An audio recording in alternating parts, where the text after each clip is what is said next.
કહેવાય છે કે જો શનિવારે પવનપુત્ર હનુમાનના દર્શન કરવામાં આવે તો જીવનના તમામ કષ્ટો કષ્ટભંજન દૂર કરે છે। ત્યારે આજે એક એવા હનુમાન ધામના દર્શન કરીએ કે જ્યાં એક કે બે નહીં પરંતુ 7 જેટલી મૂર્તિ સ્વયંભૂ પ્રગટ થઈ હતી। વિરમગામથી 6 કિલોમીટરના અંતરે આવેલ કોકતા ગામમાં 600 વર્ષ પૂર્વેની હનુમાનની મૂર્તિઓના દર્શન થાય છે। હનુમાનજીના આ અલૌકિક ધામના દર્શન કરીને ભક્તો જીવનને ધન્ય બનાવે છે। તો આપણે પણ મેળવીએ પવનસુત હનુમાનના આશીર્વાદ। આજે શનિવાર હોવાથી ભક્તિ સંદેશની ટીમ પહોંચી છે અમદાવાદ જિલ્લાના વિરમગામ તાલુકાના કોકતા ગામે આવેલ કોકતિયા હનુમાન મંદિરે। વિરમગામથી આશરે 6 કિલોમીટરના અંતરે આવેલ આ હનુમાનનું ધામ ભક્તોમાં અપાર આસ્થા ધરાવે છે। આ ધામમાં આપને હનુમાનજીની 7 જેટલી સ્વયંભૂ મૂર્તિના દર્શન થાય છે। આ મૂર્તિમાં હનુમાનજીની એક મોટી અને 6 નાની મૂર્તિ તથા એક વિઘ્ન વિનાયક એવા ગણેશજીની મૂર્તિના પાવનકારી દર્શન થઈ રહ્યા છે।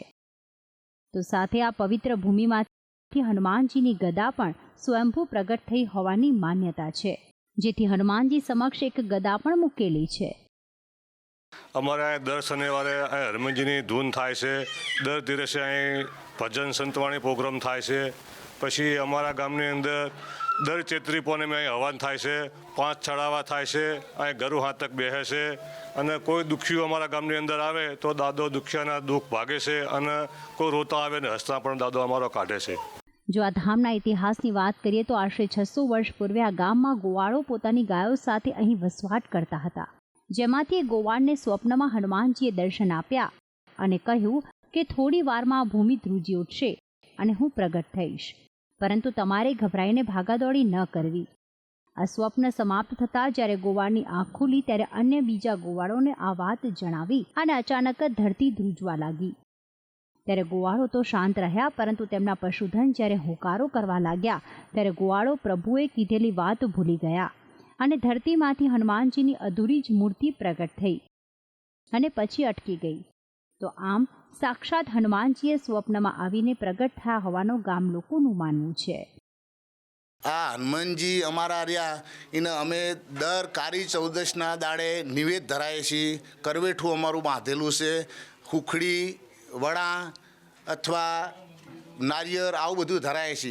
અને કાળી ચૌદશના દિવસે અમારા ગયડા અમારા વડવા એવું કહેતા હતા કે અહીં 8મું એક મૂર્તિ નીકળતી હતી, 40-45 વર્ષથી બનશે અને આ ગાયોની ઝૂંકમાં 600 વર્ષ પુરાણી નીકળેલી છે। કોકતા ગામની ઓળખ બની ચૂકેલા એવા કોકતિયા હનુમાનના દર્શન કરવા ભક્તો દૂર દૂરથી ઉમટી પડે છે।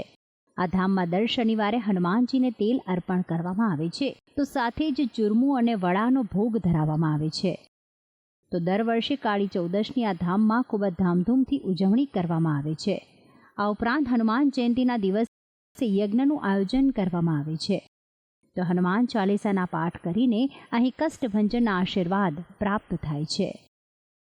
દાદા બધાની મનોકામના પૂર્ણ કરે છે। દાદા બહુ શ્રદ્ધા રાખે એનું જરૂરી કામ કરે છે। દાદા ગોર ભારોભાર જોખે, હાકર ભારોભાર જોખે, કોઈ દીકરાની કે ભગવાન પારણું ના બંધાવે એને અવશ્ય દાદા આશા પૂરી કરે।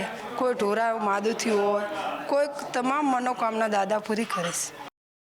આ ધામમાં કોકતિયા હનુમાનની સાથે કોકતેશ્વર મહાદેવના પણ દર્શન થાય છે, જ્યાં શિવ અને શક્તિ બિરાજમાન છે। તો હનુમાનજીની મૂર્તિની એકદમ સામે ધૂંધાધારી બાપુ કે જેમણે વર્ષો સુધી અહીં સેવા આપી હતી તેમના પગલાંના દર્શન થાય છે, જે રામ પગલા તરીકે ઓળખાય છે। અહીં ભક્તો દ્વારા બાળકો માટે ગોળ તોલાની બાધા રાખવામાં આવે છે। તો સાથે જે બાળકો ઊંઘમાં ડરી જતા હોય તેની બાધા હનુમાનજી સમક્ષ રાખવામાં આવે તો અચૂક ભયમાંથી મુક્તિ અપાવે છે પવનસુત હનુમાન। તો આમ કોકતાના ગામવાસીઓની આસ્થાનું કેન્દ્ર એવું કોકતિયા હનુમાન એ ભક્તોની સુરક્ષા કરે છે। કેમેરામેન દિલાવર શેખ સાથે પ્રીતિ મમતાણી, ભક્તિ સંદેશ, વિરમગામ।